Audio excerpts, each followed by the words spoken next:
9.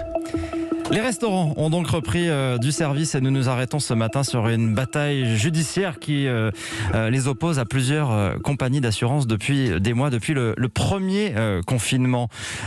Avec cette question, la prise en charge des pertes d'exploitation de ceux qui avaient souscrit des contrats qui devaient en théorie les couvrir en cas d'épidémie. Le groupe AXA notamment est dans l'œil du cyclone, objet de multiples recours et ce matin, son directeur général Thomas Buberl est mon invité.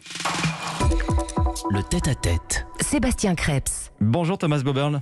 Bonjour Sébastien. Merci d'être avec nous en direct et en studio. Merci d'avoir choisi Europe 1 pour dévoiler en exclusivité ce matin le déblocage d'une enveloppe pour indemniser les restaurateurs. 300 millions d'euros. Qui va pouvoir en bénéficier ? Nous sommes aujourd'hui à un moment clé en France. La réouverture des restaurants et des bars, mais aussi la réouverture de l'économie.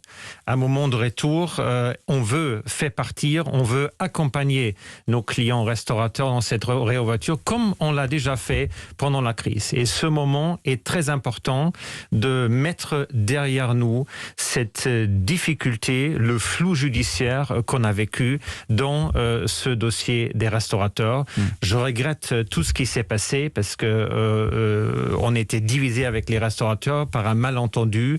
On a vu que les cours d'appel ont jugé dans plusieurs directions et on veut mettre ça derrière nous.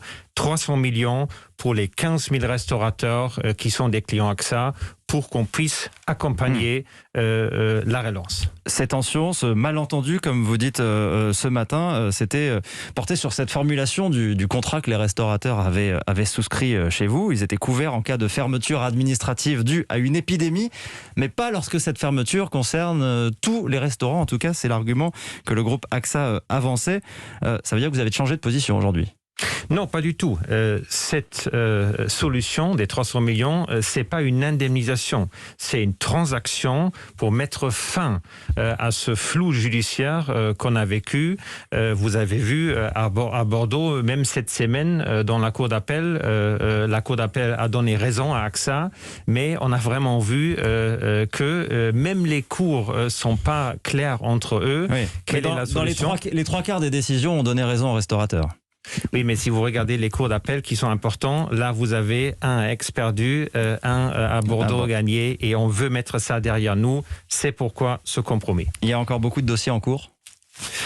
C'est intéressant, on a 15 000 restaurateurs, donc 1500 dossiers, ça veut dire on offre maintenant une transaction à beaucoup de monde qui n'ont rien demandé, et ça c'est important. Même les gens qui ont perdu ont maintenant le droit à cette transaction. 300 millions d'euros pour 15 000 clients. J'ai fait le calcul, ça fait 20 000 euros en moyenne pour chacun des restaurateurs, dont certains nous écoutent sans doute ce matin. Est-ce que ça va suffire à indemniser, à compenser ces pertes majeures qu'ils ont subies depuis des mois ? Sébastien, il faut regarder, je veux dire ça, dans les relations d'AXA. AXA a 100 millions de clients. Pour 15 000 là, on met 300 millions sur la table. C'est une grande somme et c'est vraiment une geste de transaction de résoudre ce sujet. Et j'espère que... Mais est-ce que ça va suffire à le résoudre ?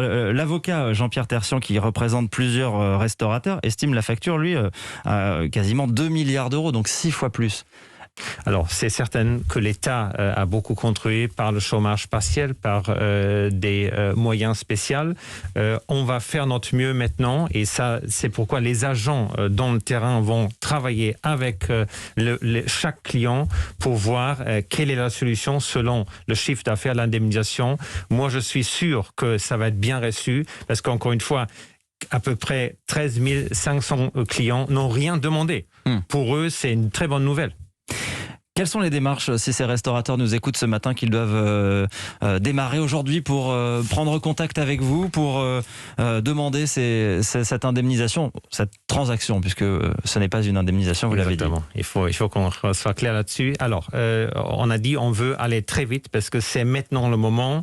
Les restaurateurs veulent se focaliser sur la réouverture et c'est pourquoi nos collaborateurs, nos agents dans le terrain, c'est à peu près 3000 qui vont, dans les prochaines semaines, contacter chaque client pour voir exactement, selon leur chiffre d'affaires, un barème pour vraiment trouver une solution de transaction. Ça veut dire qu'ensuite, c'est une négociation individuelle, au cas par cas. Oui, et c'est pourquoi on est vraiment fort dans le terrain. On veut utiliser nos réseaux d'agents pour résoudre ce sujet sur place le plus vite possible. Thomas Buberl, est-ce que tous les restaurateurs qui sont vos clients chez AXA ont été dans les discussions qu'il y a pu déjà avoir, puisqu'il y avait déjà eu quelques transactions signées avec certains de vos clients? Est-ce que ces restaurateurs ont tous été traités de la même manière? Je disais que le chef Michel Saran, chef très médiatique, vu dans Top Chef par exemple, raconte que AXA lui a fait une proposition bien plus généreuse que celle faite à l'un de ses amis bien moins connu que lui. Est-ce que les montants dépendent de la notoriété des chefs? Pas du tout. Les montants dépendent du contrat exact. Et aujourd'hui, on a vu qu'on a plusieurs contrats parce que AXA a une longue histoire. L'année dernière, on a indemnisé à peu près 2000 contrats. C'était des contrats qui ont été assez ambigus dans leur formulation. Là, aujourd'hui, sur les 15 000, on parle sur un contrat. C'est le contrat standard qui est, à mon avis, très clair. Il n'y a pas de couverture en cas de fermeture administrative. Mais on veut se montrer amiable pour trouver une solution. Transaction à l'amiable, ça veut dire, soyons très clairs, qu'en échange, ces restaurateurs s'engagent à abandonner tout recours contre l'assureur. Bien sûr, ça fait partie et c'était déjà le cas l'année dernière. D'autres assureurs qu'AXA avait fait le choix d'indemniser très vite leurs clients au début de la crise. Est-ce que vous ne regrettez pas aujourd'hui d'avoir pris cette position de principe qui a très vite braqué la colère des restaurateurs contre vous? Pas du tout, parce que, comme j'ai dit, on a déjà indemnisé l'année dernière 2000 contrats. Ça, c'était clair, c'était des formulations ambiguës. Là, on s'est montré très vite à côté de nos clients. Sur ce contrat standard qu'on est aujourd'hui dans le viseur, là, la formulation est très claire. Et on a eu, un champ des cours d'appel qui ont montré que même les experts judiciaires ne sont pas d'accord entre eux.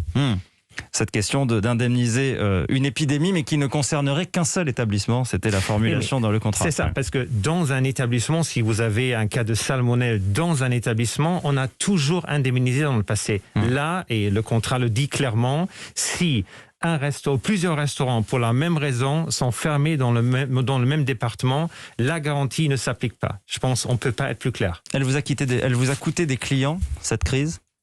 Est-ce que certains sont partis? Certainement, parce que c'était un moment de forte tension. Mais si vous regardez aujourd'hui, nous sommes encore le plus grand assureur des restaurateurs et on veut être à côté de nos clients, à côté des restaurateurs, parce que c'est un segment très important pour la France et on voit à quel moment ça joue positivement dans la relance maintenant. Les restaurants sont pleins, les gens sont pleins de forme et il faut soutenir cette relance. Passer à autre chose, c'est votre message aujourd'hui, Thomas Buberl. Merci d'être venu dévoiler cette enveloppe ce matin sur Europe 1. Donc 300 millions d'euros pour indemniser, pour mettre fin en tout cas au recours en justice pour 15 000 restaurateurs qui sont vos clients. Vous êtes le directeur général du groupe AXA. Merci beaucoup d'être venu sur Europe 1 ce matin. Merci Sébastien.